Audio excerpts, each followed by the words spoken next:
Padre, gracias Señor porque tú siempre tienes tus brazos dispuestos para nosotros. Siempre quieres traernos a ti, Señor. Ayúdanos a tener esa convicción en nosotros también. Ayúdanos, Señor, a apartar de nuestra mente esos pensamientos que provienen de la carne y del diablo, pensamientos de cansancio, de rutina, pensamientos sobre que no estamos haciendo nada importante o que valga la pena, porque para ti todas las cosas son valiosas. Es valiosa nuestra disposición, es valiosa nuestra concentración y nuestro querer, Señor, conocer de ti. Así que, Padre, pedimos hoy en el nombre de Jesús que tu Espíritu se mueva en nuestra mente, en nuestro corazón y en nuestro espíritu, como dijimos, Señor, en el nombre de Jesús. Amén. Ayer vimos el inicio de las bodas del Cordero, recordando que veníamos en la sucesión de las 7 promesas que incluían el arrebatamiento, en primer lugar, con la transformación del creyente, en segundo lugar, una estadía en el cielo con el recibimiento de los galardones, y esto es parte de la estadía en el cielo, las bodas del Cordero, y ayer veíamos cómo la invitación para esas bodas, el Señor Dios Altísimo la está enviando desde hace muchísimo tiempo a través de todos sus siervos, pero son pocos los que parecen apreciar la invitación de Dios. Vimos la parábola en la cual el rey iba a celebrar las bodas de su hijo, entonces mandaba a sus siervos a invitar a todo el mundo, pero la mayoría siempre encontraba una disculpa para asistir a esa fiesta, a ese banquete que Dios quiere darnos, esa reunión para llenarnos de abundancia y de plenitud. Como esa invitación está siendo rechazada, entonces vamos a ver en algún tiempo que gran parte de la iglesia del Señor va a quedarse sorprendida porque se dio cuenta que nunca estuvo lista para esa invitación, porque no tenía los 3 componentes que Dios pide a través de la parábola de las 10 vírgenes, que era la virginidad, o sea, la santidad, la lámpara, o sea, la palabra usada con regularidad como guía para la vida, y el aceite, que es la unción del Espíritu Santo, conseguido a través de la relación íntima y continua con el Padre, con el Hijo y con el Espíritu Santo, en esa comunión que Dios nos pide. La exhortación con la que terminábamos la vez pasada era la de que el tiempo es ahora para buscar de Dios, para buscar esa comunión de forma tal que el aceite de la unción del Espíritu Santo sea derramado sobre nuestra vida, porque lo hemos estado necesitando, anhelando y buscando con todo el corazón. Hoy miramos entonces propiamente las bodas del Cordero, entendiendo lo siguiente. En la Biblia hay muchísimos simbolismos, muchos símbolos. Los encontramos en el libro de Apocalipsis, los encontramos en las parábolas que el Señor Jesucristo enseñaba a sus discípulos, y los encontramos en muchos de los profetas del Antiguo Testamento.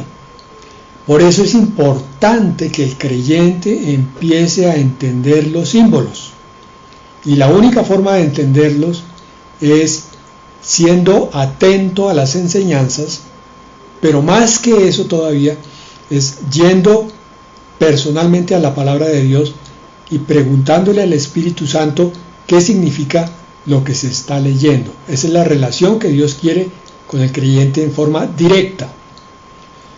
Insisto, muchos parecen confundirse y piensan que la relación con Dios es a través del pastor. Y entonces vemos idolatría de pastores cuando El pastor es solamente un siervo que orienta algunas cosas para que el creyente vaya a su reunión personal con Dios y allí sea él el que descubra junto con Dios directamente las cosas. Entonces, entender los símbolos es parte de la revelación que Dios le da a aquellos que lo buscan. Porque muchas veces vemos que el creyente está oyendo muchísimos sermones, pero no tiene revelación. ¿Qué es eso de la revelación? Entender en profundidad las cosas con una sensación casi de admiración. Es como si se encendiera un bombillo en el corazón cuando llega la palabra y nos muestra algo que no habíamos comprendido antes y que ahora es completamente nuevo y que transforma nuestra vida. Esa es la revelación. Cuando entendemos los símbolos, empezamos a entender lo que el Señor está haciendo y va a hacer. O sea, los tiempos de Dios. Entender los símbolos es también entender el sentido de la vida cristiana, porque nuestro entendimiento del porqué de las cosas se queda a veces corto. No entendemos el porqué de las pruebas muchas veces, el porqué el Señor pide la santidad, el porqué el Señor habla, en este caso que estamos hoy hablando, de las bodas. No lo entendemos. Y muchas veces incluso algunos ni siquiera están interesados en entenderlo. Así es imposible que haya revelación. Es un comprender en profundidad las Escrituras. Eso es lo que Josué recibió como exhortación de parte del Señor cuando le dijo: esta palabra estará constantemente delante de ti, tú meditarás en ellas de día y de noche. Meditarlas es masticarlas para entenderlas. Entonces vamos a tratar de entender la importancia de las bodas del Cordero hoy a través de varios pasajes. Primero, Génesis 2:24. El más temprano versículo que habla de la unión matrimonial. Por eso, dice así: el hombre dejará a su padre y a su madre y se unirá a su mujer y serán un solo ser. El Señor, cuando diseñó el matrimonio, estaba pensando en que los creyentes en él entendieran que así como el hombre anhela el matrimonio y la mujer también, así Dios anhela una unión cercana, profunda e íntima con su pueblo. Ese es uno de los secretos más grandes de la Escritura, y digo secreto porque es que a demasiados creyentes se les escapa. Piensan que la esencia del cristianismo es congregarse en una iglesia para ver cuántos cursos toman, ver si de pronto el pastor los llama a hacer alguna labor, ver si el crecimiento de la iglesia se basa en números. En el siguiente culto hay 20 personas más que en el anterior, y esa es toda la actividad de iglesia. No piensan un poco más allá, no piensan en lo que Dios quiere hacer. Es uno de los más grandes propósitos del plan de Dios, el que haya una cercanía íntima entre Dios como creador y la criatura como hijo de Dios. Te pongo esa revelación en el corazón. Tú no ganas nada con estar en la mejor iglesia, con el mejor pastor, tener la Biblia más lujosa y costosa, si no has entendido que es Dios el que está buscando tu cercanía, tu corazón, y que por tanto tú debes buscar esa cercanía de Dios en todo momento. Ya vimos que el matrimonio es una figura, es un símbolo, pero vamos a entender que va más allá todavía, que nos aclara el porqué de la preparación de la novia, de la que tanto se habla en la palabra, es porque está basado en el modelo de Dios sobre el matrimonio oriental, el matrimonio que todavía hoy los judíos efectúan al pie de la letra. Y eso está en el libro de Esther, capítulo 2, versículos 7 al 9 y después del 12 al 13. Esther 2, 7. Dice allí, Mardoqueo había criado a Hadasá, también llamada Esther, que era una joven huérfana de hermosa figura y de bello semblante. Esther era hija de su tío, pues cuando su padre y su madre murieron, Mardoqueo la adoptó como hija suya. En este versículo 7 hay una figura muy importante de la iglesia. Vamos a mirarla. En primer lugar, Mardoqueo es la figura de Dios el Padre. Dice allí, Mardoqueo adoptó a Esther como hija suya. Esther era huérfana. La iglesia, antes de conocer a su Padre Celestial, era huérfana.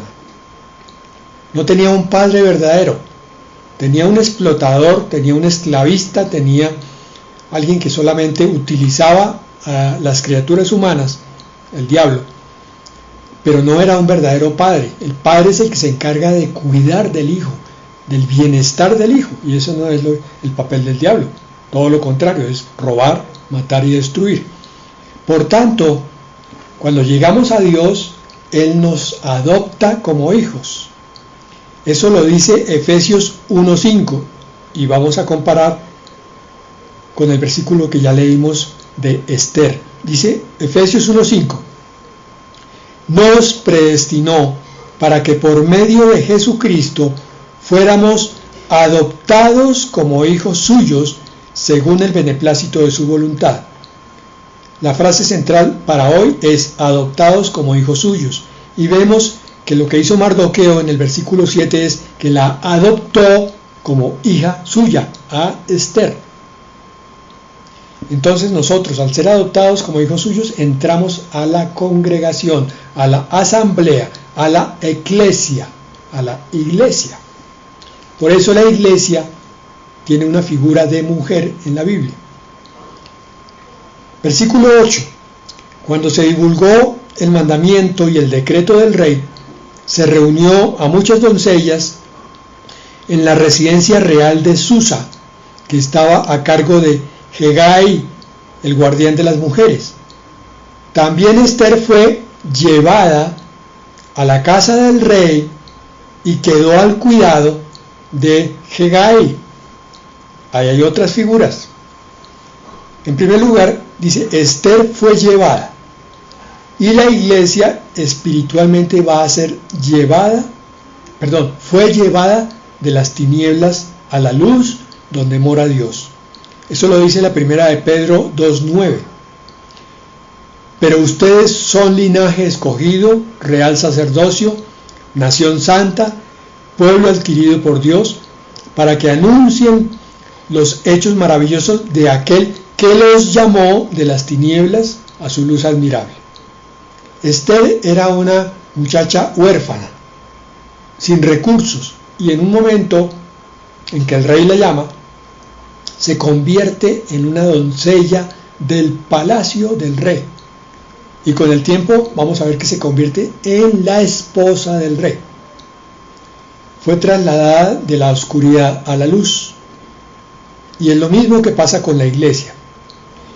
Además de eso, físicamente, la iglesia va a ser llevada, como dice, Esther fue llevada a la casa del rey en el arrebatamiento. La figura es completa, el pasaje de Esther es muy iluminador. Y dice que quedó al cuidado de Hegai. Hegai era el encargado de vigilar a las esposas del rey. Entonces, si entendemos bien eso espiritualmente, vamos a ver que el cuidador de la iglesia se llama el Consolador, o sea, el Espíritu Santo. Juan 14:26 dice, pero el Espíritu Santo, a quien el Padre enviará en mi nombre, los consolará primero, y les enseñará, segundo, todas las cosas, y les recordará, tercero, todo lo que yo les he dicho. Aquí hay una parte del ministerio del Espíritu Santo: consolar, enseñar y recordar. Mi pregunta del millón: ¿cuántos cristianos han depositado su confianza en el Espíritu Santo en una oración, le han dicho: Señor Espíritu Santo, guíame, enséñame, levántame, consuélame, fortaléceme. Así es como empieza la relación. Yo pienso que muchos cristianos llegan a la iglesia, oyen el sermón y no se acuerdan del Espíritu Santo, que existe, y mucho menos que pueden hablar con Él y pueden ser, como dice aquí, consolados, enseñados, y que Él les recuerde la palabra que Jesús nos dijo.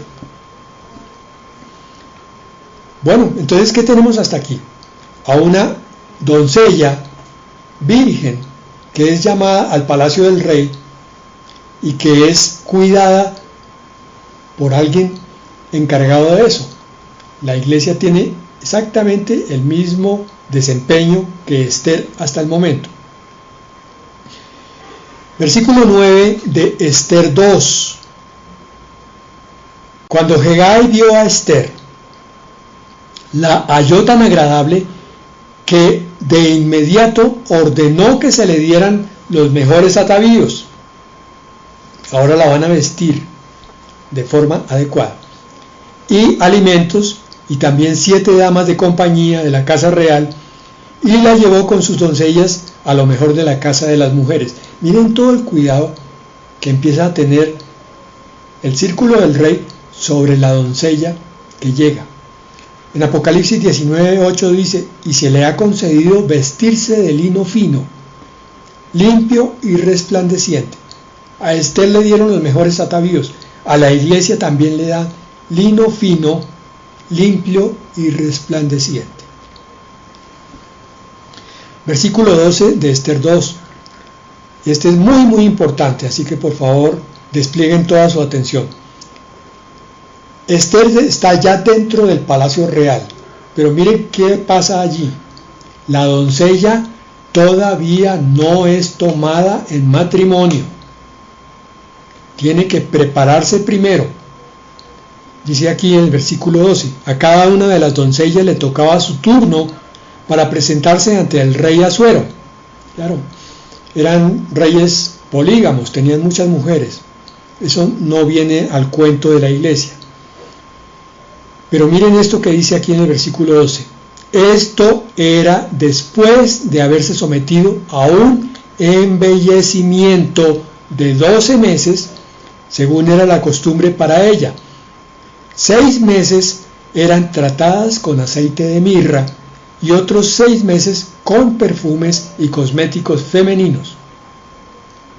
Hermanos, espero sinceramente que estén interesados en esta palabra, porque aquí nos está explicando el por qué la iglesia tiene que ser santa. Porque el hijo del rey no va a tomar a cualquier mujer, sino una mujer que tenga unas cualidades especiales y que esté preparada en forma de vida. Nos habló aquí entonces de que la preparación eran 6 meses con aceite de mirra. La mirra es una planta muy amarga, pero muy aromática, y lo que impregna lo deja perfumado.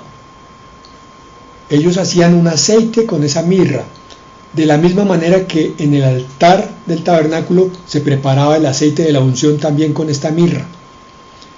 Vamos a verlo en Éxodo 30, del 22 al 32. Por favor, mientras leemos este pasaje de Éxodo, tengan en cuenta el versículo 12 de Esther 2 que acabamos de leer. La preparación de la doncella. Y miren que es exactamente igual. El Señor también dijo a Moisés: tomarás especias finas, 6 kilos de la mejor mirra, 3 kilos de canela aromática, 3 kilos de cálamo aromático y 6 kilos de canela, según el peso oficial del santuario, y 3 litros de aceite de oliva. Con esto harás un aceite aromático, es decir, un perfume, el cual será el aceite de la santa unción. Aquí hago un pequeño paréntesis. El Espíritu Santo, hermano, hermana, es el que te va a dar esta unción aromática. La vimos ayer, lo repito hoy. Cuando tú tienes una relación cercana con el Espíritu Santo, estás hablando con Él, O si lo prefieres, como he dicho, hablar con el Señor Jesucristo que mora en tu corazón, o con el Dios Padre que mora en tu corazón. Entonces, ese hablar con Él, ese acercarse a Él, ese buscarlo a Él continuamente, es lo que te va dando la unción aromática. Decía que harás un aceite aromático, es decir, un perfume, el cual será el aceite de la santa unción. Versículo 26.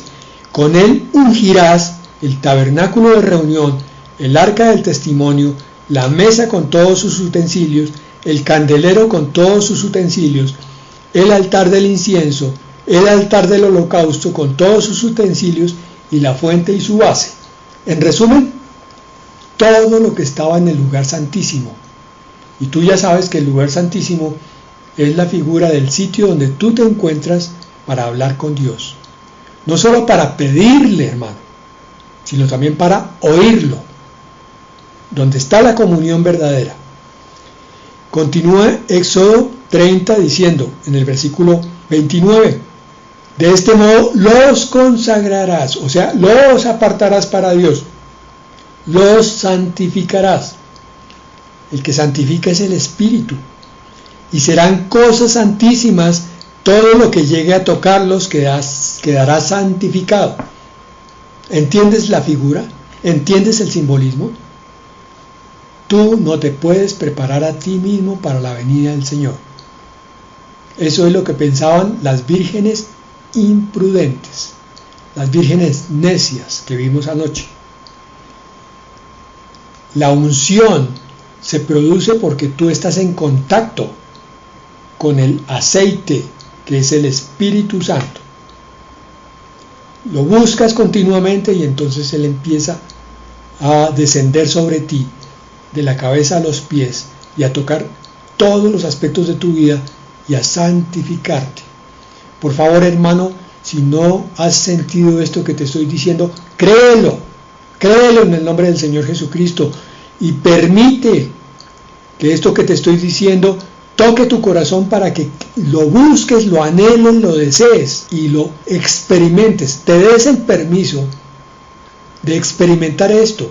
Sal de tu banca de iglesia, sal de tu congelamiento, sal de tu carnalidad que está llena de emociones y de sentimientos y métete dentro de la espiritualidad para que veas la delicia de andar con esa unción del Espíritu Santo.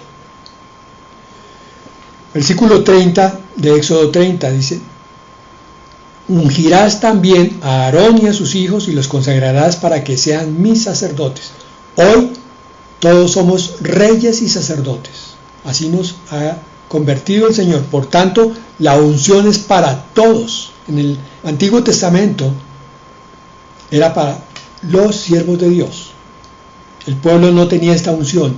Hoy, hasta el más pequeño de los creyentes recién llegados, si cree que Jesucristo es su Salvador, está siendo ungido por el Espíritu Santo.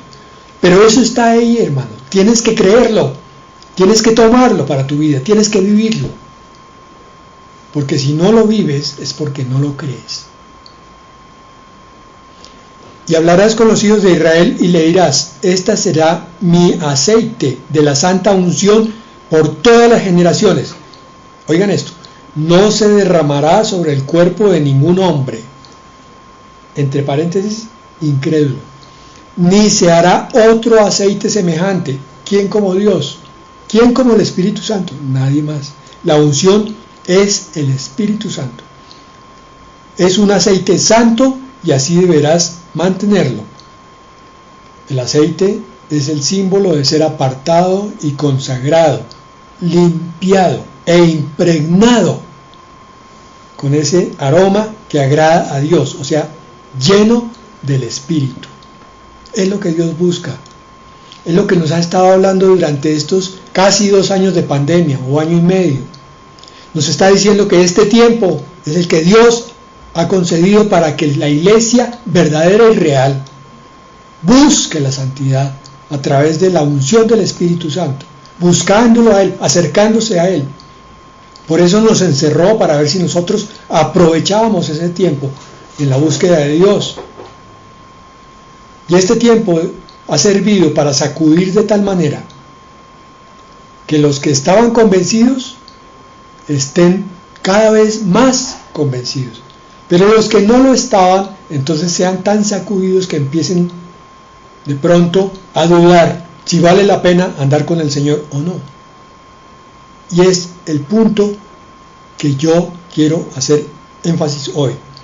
Tenemos que tener mucho cuidado en este tiempo, hermano, porque sobre nuestras vidas está viniendo, aparte de la prueba permitida por Dios, una cantidad de sentimientos agobiantes, pereza, falta de impulso para buscar de Dios, frialdad, falta de comprensión de las cosas de Dios. Eso lo está poniendo el diablo continuamente, como si nos estuviera llenando de sueño espiritual para que nos quedemos dormidos, para que nos emperecemos cada vez más. Pero Dios, por otro lado, está diciendo, no se afanen. Si el diablo está haciendo su obra, tratando de apartarlos, yo estoy haciendo la mía. Por eso les envié doble porción del Espíritu Santo, para que los que quieren encuentren esa plenitud del Espíritu y sientan que este tiempo valió la pena, que estos meses de pandemia fueron de bendición, no hay maldición. Volvemos a Esther, capítulo 2, versículo 13, y oigan también por favor con mucha atención este. Solo entonces, y después de pedir todo lo necesario para presentarse debidamente ataviada, ¿con qué? Ustedes ya recuerdan, vestido y unción, podía la doncella salir de la casa de las mujeres al palacio real para presentarse ante el rey. Ese es este tiempo. El Señor está alistando a su iglesia, a sus doncellas, a las diferentes congregaciones que buscan de Él, que están con el corazón pegado a Dios. Las está preparando para que estén listas, porque hay otra preparación en el cielo, antes de las bodas del Cordero. Las dos son similares. Recordamos entonces una vez más, pero solamente por el nombre, la parábola de las vírgenes necias y de las vírgenes prudentes. Un grupo de 5 a la izquierda y un grupo de 5 a la derecha. Y solamente las de la derecha pudieron entrar a las bodas. No se les olvide esa palabra, por el amor de Dios. Apocalipsis 19, 7 al 9. Estábamos entonces en la preparación antes de la boda, ahora ya viene la boda. Apocalipsis 19, 7. Gocémonos y alegrémonos y démosle gloria, porque han llegado las bodas del Cordero, y su esposa se ha preparado. Lo acabamos de ver a través del libro de Esther y del libro de Éxodo. ¿Cuál es la preparación para la esposa del Cordero? Versículo 8. Y a ella se le ha concedido que se vista de lino fino, limpio y resplandeciente, porque el lino fino es las acciones justas de los santos, lo que se hace bien hecho, lo que es correcto siempre. No importa lo que uno sienta, pereza, indiferencia, nada. Me toca buscar a Dios, lo voy a buscar, aunque no tenga ganas. Me toca buscar mi lámpara, leer en ella, iluminarme con esa lámpara que es la palabra, lo voy a hacer aunque no tenga ganas. Versículo 9, y el ángel me dijo, escribe, bienaventurados los que son llamados a la cena de las bodas del Cordero. Y me dijo, estas son palabras verdaderas de Dios. ¿Recuerdas la invitación a la cena de las bodas, la parábola? Que el rey enviaba a los siervos y todos se excusaban. Pues esas son palabras verdaderas de Dios. Y vamos a terminar con el pasaje de las bodas de Caná, precisamente por ser unas bodas, porque hay un simbolismo al final. Juan 2:1. Al tercer día se celebraron unas bodas en Caná de Galilea, y allí estaba la madre de Jesús. También Jesús y sus discípulos fueron invitados a la boda. Cuando se terminó el vino, la madre de Jesús les dijo, ya no tienen vino. Jesús le dijo: ¿qué tienes conmigo, mujer? Mi hora aún no ha llegado. Su madre dijo a los que servían: hagan todo lo que Él les diga. Qué preciosa exhortación en una frase tan corta. La madre de Jesús, María, le dice a todos los que están allí, a todos los siervos: no tienen por qué dudar, hagan lo que el Señor les dice. Si Él dice algo, esa es la completa verdad y se va a cumplir. Juan 2:6. En ese lugar había 6 tinajas de piedra para agua, como las que usan los judíos para el rito de la purificación, cada una con capacidad de más de 50 litros. Pues bien, este tiempo es el tiempo de la purificación. Ten cuidado, hermano. Puede que no sean pecados de tipo lujuria o robo o esas cosas, pero yo te digo que si tú estás en conversaciones constantes con personas mundanas, personas que no están buscando de Dios, personas que son eminentemente groseras como son la mayoría de las personas hoy del mundo, o aunque no lo sean, entonces están hablando de superficialidades como la telenovela de fulanito, de sutanito, de perencejo, o del partido de no sé quién con sí sé cuándo.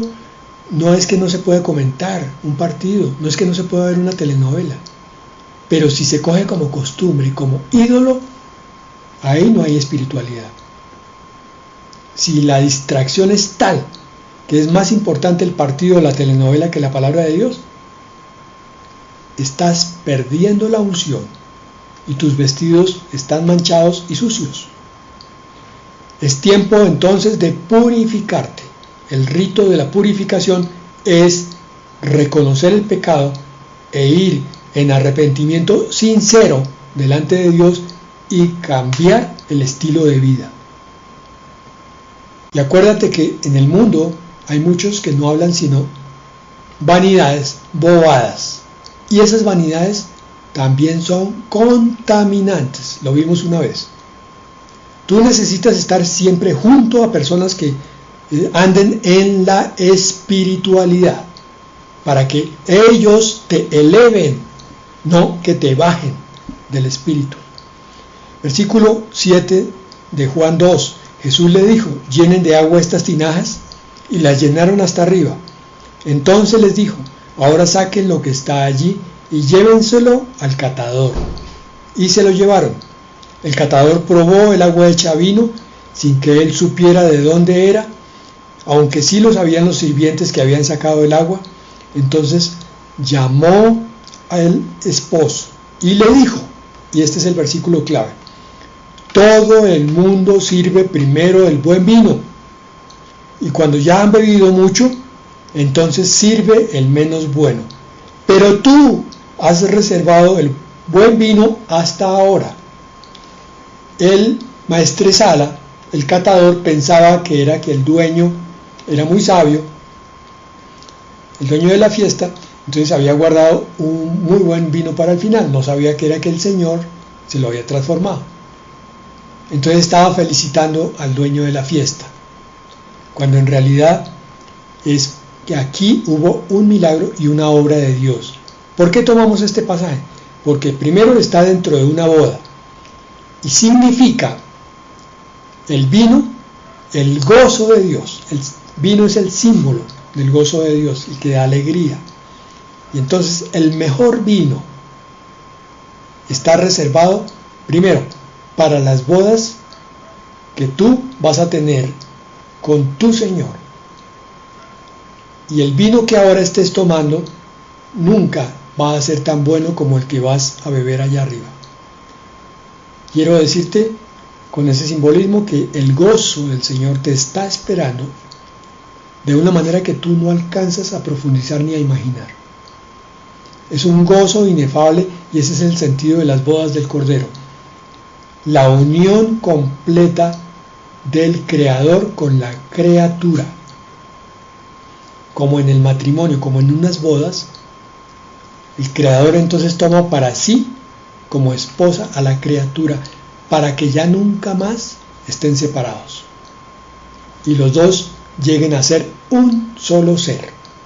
¿Te alcanzas a imaginar eso? ¿Alcanzas a ponerlo en tu espíritu y en tu mente? Un solo ser con Dios.